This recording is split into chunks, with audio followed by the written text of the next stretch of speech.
تلقى من الغيب المجرد حكمة. السلام عليكم ورحمة الله تعالى وبركاته. الحمد لله القوي السلطان والواضح برهانه المقصود في وجوده كرمه وإحسانه. اللهم صل صلاة كاملة وسلم سلاما تاما على سيدنا محمد الذي تنحل به العقد وتنفرج به الكرب.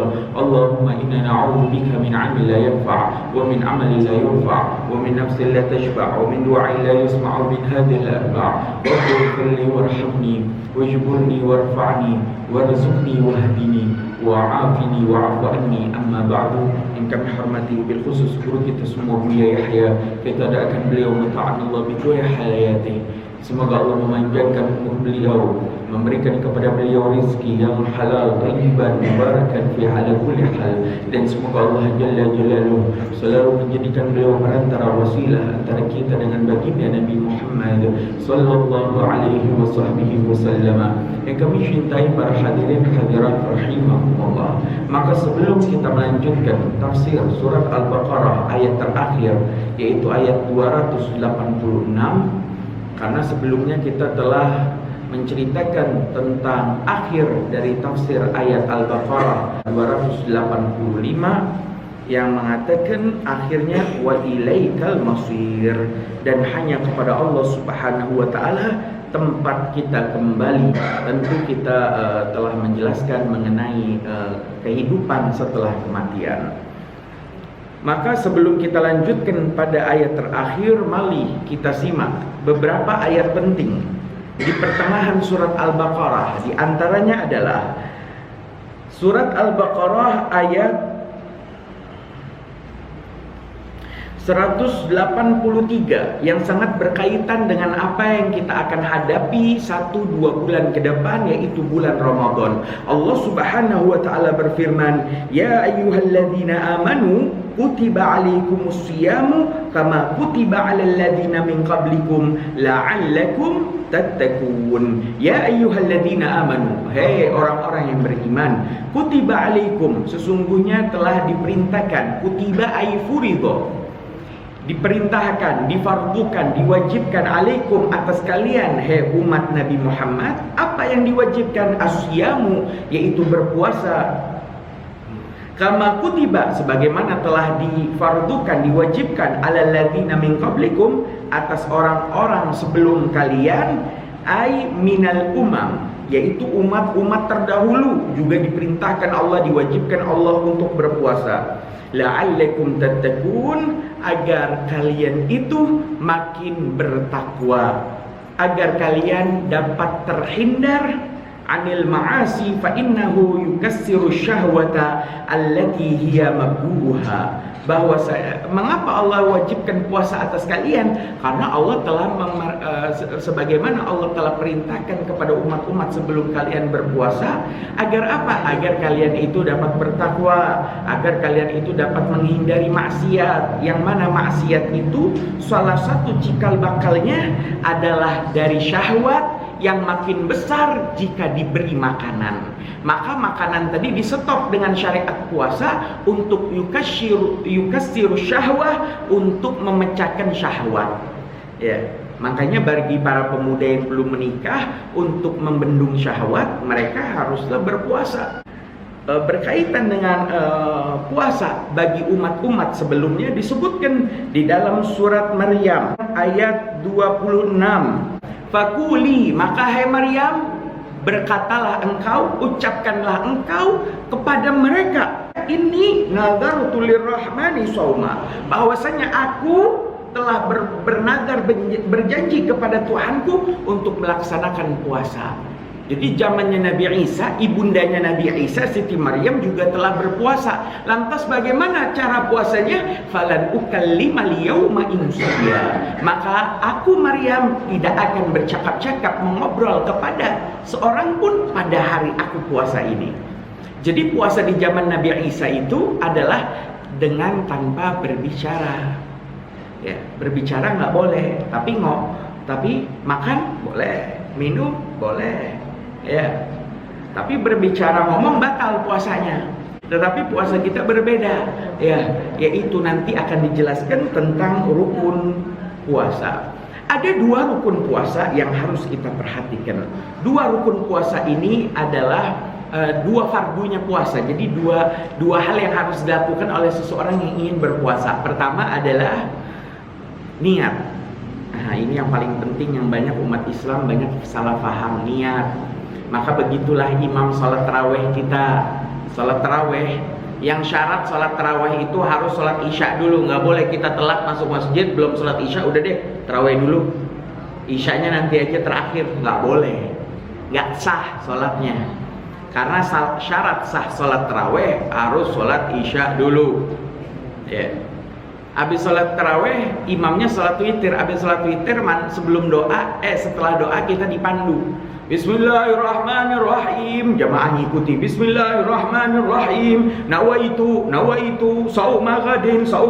Kenapa? Kita dituntun untuk pulang ke rumah istirahat sudah niat yang namanya puasa Ramadan. Karena puasa di bulan Ramadan wajib tabyitun niyah, menginapkan niat. Harus sebelum subuh harus sudah niat. Makanya wanita-wanita soleha yang ngerti agama biasanya suaminya dibangunin, anaknya dibangunin, diingetin jangan lupa niat, jangan lupa niat. Karena jika seseorang di siang bulan Ramadan lupa niat, ketika sahur itu lupa niat, maka dia ruginya 3. 1, hari itu tetap wajib imsak, tetap nggak boleh makan, nggak boleh nanti siang-siang. Kenapa engkau nggak puasa? Beb, tadi malam pas sahur lupa niat, jadi saya nggak puasa. Oh, nggak boleh, dosanya double kalau begitu. 1, dosa tidak niat. 2, dosa nggak imsak. Ya, walaupun lupa niat siangnya tetap wajib harus menahan diri. Yang kedua, ruginya puasa hari itu dianggap tidak sah karena statusnya hanya imsak, bukan saum.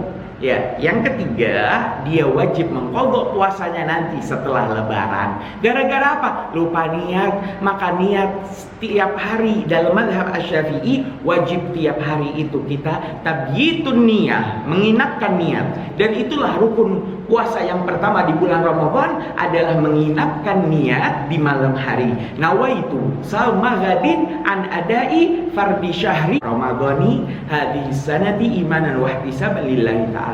Maka wajib niat puasa di bulan Ramadan. Aku niat puasa esok hari karena Allah di bulan Ramadan, ya. Itu yang pertama, niat. Yang kedua, rukun puasa adalah menjauhkan diri dari hal-hal yang membatalkan puasa. Mulai dari terbit fajar shadiq di waktu subuh sampai terbenamnya matahari di waktu maghrib. Harus meninggalkan hal-hal yang membatalkan puasa. Lantas Habib, ada berapa hal-hal yang meninggalkan puasa? Dalam karangan buku guru kami Buya Yahya tentang fikih praktis berpuasa disebutkan ada 9 hal yang dapat membatalkan puasa seseorang. Kita bahas satu persatu. Yang pertama adalah masuknya sesuatu ke 5 lubang jalan yang ada di badan kita, maka batallah puasa seseorang. Masuk sesuatu ke mulut, 5 lubang apa, Bib? Mulut, hidung, telinga. Mohon maaf, majelis mulia ilmu harus disampaikan. Kemaluan depan, kubul, kemaluan belakang, dubur. 5 lubang jalan. Masuk sesuatu, batal puasanya. Masuk ke mulut, makan, batal. Masuk ke mulut, minum, batal. Ya. Ngerokok batal nggak, Pak? Ngerokok. Rokoknya masuk. Rokoknya masuk nggak? Hah? Masuk nggak rokoknya? Yang masuk apa? Asapnya. Maka batal nggak? Aduh, ada yang ngomong makruh lagi. Bapak Ibu nyalain kipas angin nomor paling besar. Nomor berapa sih paling besar? 1 apa 3? 3 ya. Nyalain nomor 3. Mangap depan kipas yang bulan Ramadan. Batal nggak puasanya? Angin pada masuk itu sampai masuk angin? Nggak batal. Nggak batal. Masuk angin nggak batal, masuk asap nggak batal. Jadi ngerokok batal nggak? Oh, seneng nih bapak-bapaknya, asik. Bulan Ramadan tahun ini boleh ngerokok siang bulan Ramadan. Ngerokok walaupun rokoknya tidak masuk, walaupun yang masuk hanya asap, tapi ternyata asapnya tadi mengandung nikotin, satu zat satu benda yang masuk dan menempel di paru-paru, maka nikotin itulah penyebab batalnya puasa. Pun disamakan dengan hal ini adalah rokok Arab, shisha yang besar itu, maka itu juga membatalkan puasa. Maka merokok di siang bulan Ramadan adalah membatalkan puasa.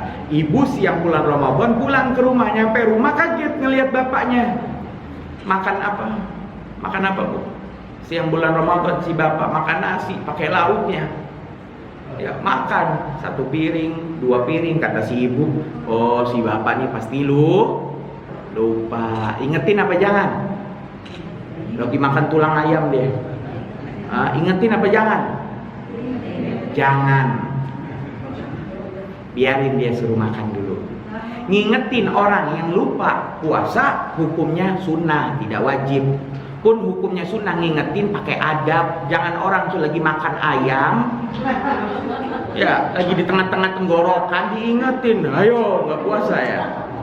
Kan bingung, mau ditelen batal, nggak ditelen udah di tengah-tengah, kan begitu. Maka ngingetin orang yang lupa, benar-benar lupa puasa, hukumnya sunnah, tidak wajib. Ya, dan ngingetkannya juga pakai adab, biar dia makan. Bib, nambah Bib, biar mumpung lupa rezeki dia. Habis makan ingetin apa jangan? Jangan, kenapa? Suruh minum.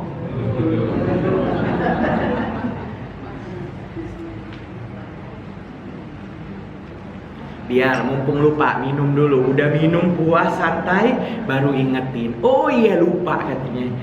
Makan lupa, dalam keadaan lupa, benar-benar lupa itu siang bulan Ramadan, maka hukumnya adalah tidak membatalkan puasa. Selanjutnya apalagi masuk ke mulut? Ibu masak sayur asem sore, ibu puasa karena lagi nggak haid. Namanya sayur asem rasanya harus asem, maka ibu harus cicipin. Udah asem belum, kan begitu. Takutnya masih manis jadinya lodeh, bukan sayur asem. Maka ibu cicipin sore bulan Ramadan, persiapan buka. Apa hukum mencicipi? Boleh nggak bu nyicip? Nyicip boleh nggak? Udah asem, boleh nggak? Batal nggak? Tidak batal. Hukum mencicipi hanya makruh, dengan satu syarat, tidak boleh ditelen. Jadi udah dicicip, dikecap, dikeluarkan lagi. Bib, masalahnya Bib, istri saya tuh kapan nyicip 2 mangkok. Batal apa enggak? Batal apa enggak? Enggak, dengan syarat jangan ditelen. Jadi kumur-kumur pakai sayur asem gitu ya. Mencicipi tidak membatalkan puasa siang bulan Ramadan. Selanjutnya masih masuk ke mulut. Pembahasan yang penting adalah menelan air ludah. Nelen lagi siang bulan Ramadan, ditelan lagi. Ada sampai orang baru belajar bab puasa was-was. Akhirnya apa yang terjadi? Kapan ada kayak mau ada air ludah nelen, dibuang terus sampai kering tuh mulut.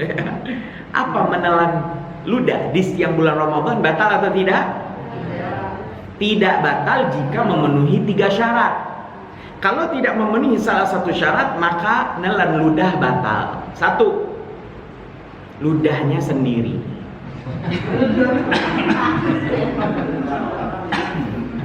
Jangan ngebayangin aneh-aneh ludahnya sendiri. Mohon maaf majelis mulia, mohon maaf, ilmu harus sampaikan, ini majelis mulia. Seorang suami dan istri yang berciuman bibir siang bulan Ramadan, saling bertukar air ludah, maka batal puasanya. Ya, jangan dibayangin air ludah orang ditampung gitu diminum, enggak.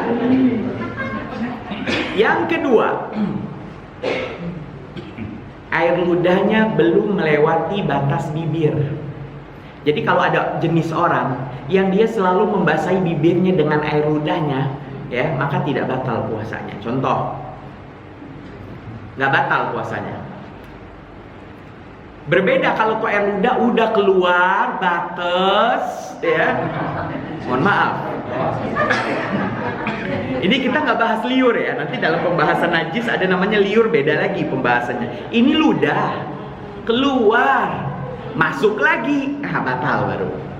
Syarat ketiga, air ludahnya masih murni, belum bercampur dengan semisal daging rendang bekas sahur atau dengan darah gusi. Ya, maka dia harus kumur-kumur. Selama air ludahnya memenuhi 3 syarat, maka tidak membatalkan puasa. Selanjutnya hidung, masuk apa ke hidung? Masuk jari ke hidung. Batal nggak? Tidak batal kecuali melewati khaithum. Apa itu khaithum? Hidung kita ini, Bapak Ibu, ada 2 bagian. Ada bagian bawah itu yang lembut. Ada yang atas, ini yang keras, yang ada tulangnya. Maka jika masuk jari sampai ke bagian yang ada tulangnya itu, yang kalau kita berenang kemasukan air puyeng, ya, itu batal puasanya.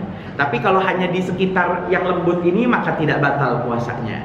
Begitupun memasukkan sesuatu ke telinga, baik jari atau benda lainnya seperti katembat, baik dari kapas atau dari besi, maka itu membatalkan puasa. Ya, masuk ke katembat, ya, sambil nunggu buka puasa, dia batalin dulu puasanya, batal, ya. Adapun mata tidak masuk kategori 5 lubang jalan, maka seseorang menggunakan obat tetes mata di siang bulan Ramadan tidak membatalkan puasa, walaupun terasa sampai tenggorokan pahitnya, tidak batal puasanya.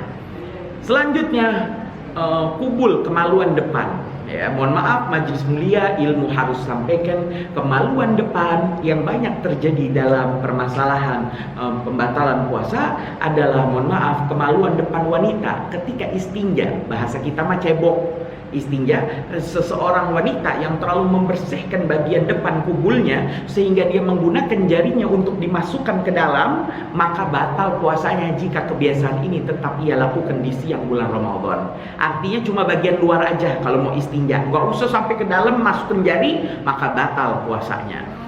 Selanjutnya, dubur, kemaluan belakang. Mohon maaf majelis mulia, ilmu harus sampaikan, seseorang yang terkena penyakit semacam seperti ambeien begitu ya, yang dia datang ke dokter yang dipercaya, di mana dokter tadi memberikan satu jenis obat semacam pil atau tablet atau kapsul yang cara mengobatinya bukan diminum tapi harus dimasukkan dari lubang dubur belakang. Kok dilakukan jadwal masukannya itu bertepatan dengan siang bulan Ramadan, maka jika tetap dilakukan puasanya adalah batal. Kalau darurat boleh. Kita lagi bahas batal tidaknya puasa seseorang, bukan haram tidaknya melakukan. Maka batal lah daripada puasanya sebab obat yang masuk itu. Banyak yang ditanyakan setiap tahun di bulan Ramadan, banyak yang bertanya, Habib, lantas bagaimana jika kita berenang di siang bulan Ramadan? Apakah batal puasa kita? Maksudnya gimana berenang? Ya, saya berendam siang bulan Ramadan. Batal nggak, Bu? Hah? Masalahnya, Beb, waktu saya lagi berenang, saya tuh kebelet pengen buang angin. Jadi maksudnya ya saya buang angin. Ketika buang angin, blubuk gitu. Kira-kira batal atau tidak? Buang angin di kolam renang siang bulan Ramadan, puasanya batal atau tidak? Habib tanya, anginnya masuk apa keluar? Yang batal masuk apa keluar? Masuk. Anginnya keluar. Jadi batal atau tidak? Masalahnya, Habib, ketika angin itu keluar, air kolam renangnya masuk. Wallahu alam gitu ya. Belum ada penelitiannya. Habib kira nutup rapat tidak ada yang masuk lagi, maka tidak batal. Ya, buang angin di kolam renang siang bulan Ramadan tidak membatalkan puasa. Al-ingrimas, pembahasan ingrimas yang dibahas di dalam kitab fikih yaitu berendam di siang bulan Ramadan, ya hukumnya adalah makruh, tapi tidak membatalkan puasa.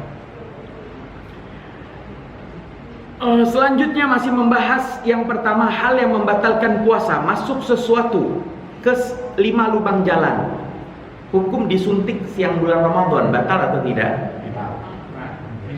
Suntik vaksin, tetanus, KB, suntik kecantikan, maka tidak batal karena bukan 5 lubang. Walaupun cairannya masuk tapi bukan 5 lubang, maka hukum disuntik di siang bulan Ramadan tidak membatalkan. 3 jenis penyuntikan. Yang pertama adalah suntik masuk ke dalam bawah kulit. Dia tidak sampai masuk ke jaringan darah, bawah kulit. Suntik kecantikan vitamin C tidak batal jelas. Adapun suntik yang nyambung ke aliran darah, lewatnya darah, ya, tidak batal juga puasanya, seperti vaksin, ada yang ke aliran darah langsung, obatnya masuk, ya, maka itu tidak membatalkan puasa. Adapun hukum diinfus, ini jenis suntik yang ketiga. Hukum diinfus di siang bulan Ramadan dilihat, jika infus di tangan itu yang menyambung ke aliran darah, kok tiba-tiba engkau lihat kantungnya, di dalam kantung cairan infus itu kok berwarna, warna pink, warna biru, kadang orange, berwarna aja, maka puasa orang tersebut, pasien tersebut yang tetap memilih puasa walaupun ia boleh membatalkan karena sakitnya, maka puasanya dianggap sah, sebab infus tadi adalah pengganti obat-obatan. Adapun infus pengganti makanan yang mengenyangkan pasien, yaitu infus yang cairannya berwarna bening, pengganti makanan, maka itu jelas membatalkan puasa walaupun masuk tidak lewat 5 lubang jalan, karena dia masuk ke lambung, ya. Ma'asyiral muslimin rahimakumullah, itu hal yang membatalkan puasa yang pertama. Kita lanjutkan singkat saja. Yang kedua adalah muntah disengaja. Artinya seseorang yang mabuk perjalanan atau sedang sakit muntah, maka tidak batal puasanya, dengan catatan dia harus langsung kumur-kumur. Jadi langsung dibersihkan, jangan tuh muntah ketelen. Ya, kalau tuh muntah kerasa ketelan, batal puasanya. Dia harus dikeluarkan, muntahnya dibersihkan, kemudian dia ada satu momen kumur-kumur sambil ngedengak, sehingga dia sampai tenggorokan, sehingga dikeluarkan, jadi bersih sampai tenggorokan. Muntah tadi pun yang najis itu tidak tertelan kembali. Yang ketiga, mohon maaf majelis mulia, ilmu harus disampaikan. Yang membatalkan puasa yang ketiga adalah senggama walaupun tanpa keluar mani. Persenggamaan suami istri, halal atau haram, keluar mani ataupun tidak, maka hukumnya membatalkan puasa seseorang. Allah Subhanahu wa taala di dalam surat Al-Baqarah telah menjelaskan di dalam ayat 187, uhilla lakum lailatus siyami arrafathu ila nisaikum.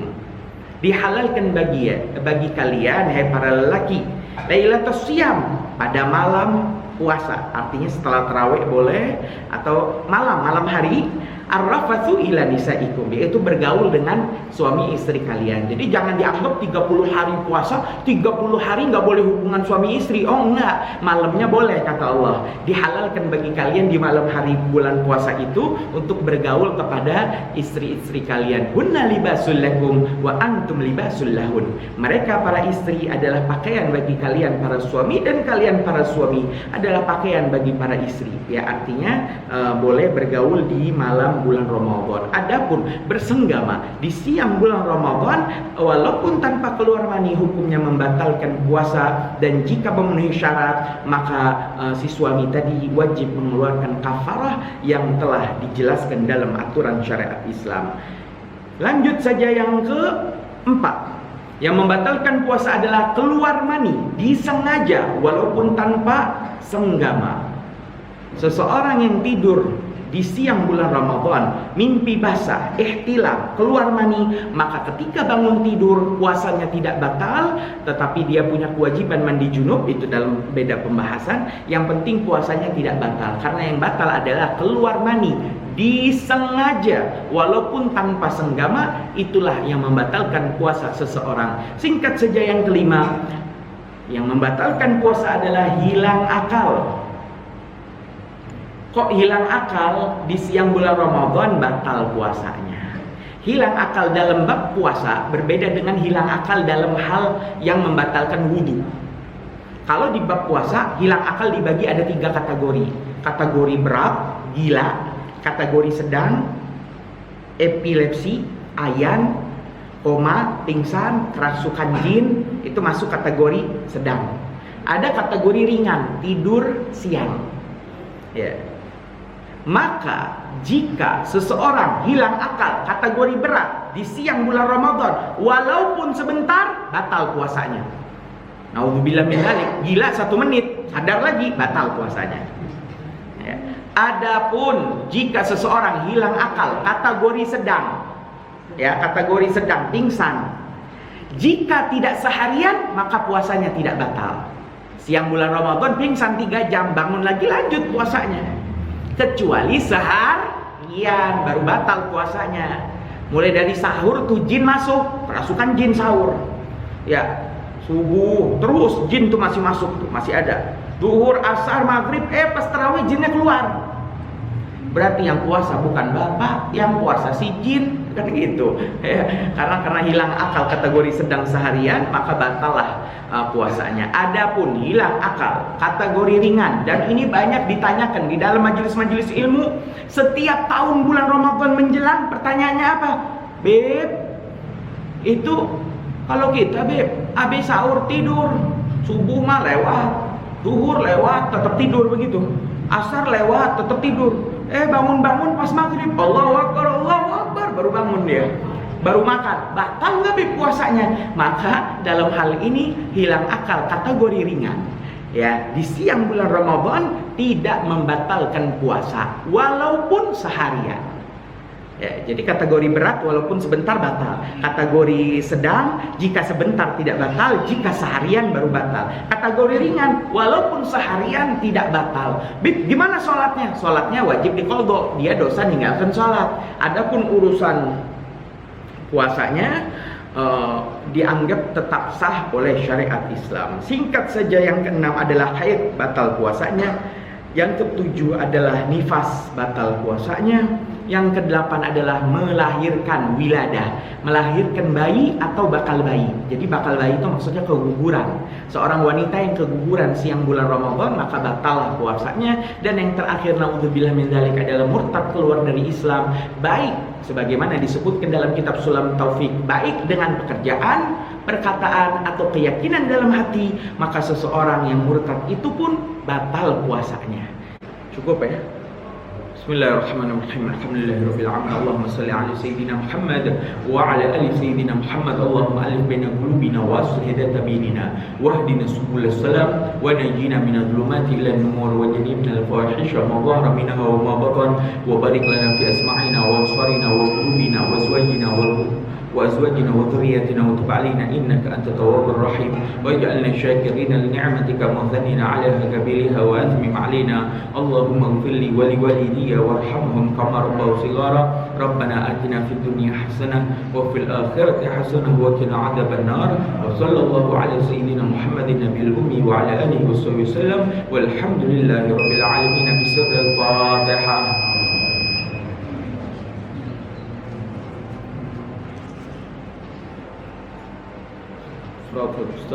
صراط الذين أنعمت عليهم غير المغضوب عليهم ولا الضالين والله الموفق إلى أقوم الطريق والسلام عليكم ورحمة الله تعالى وبركاته. من الغيب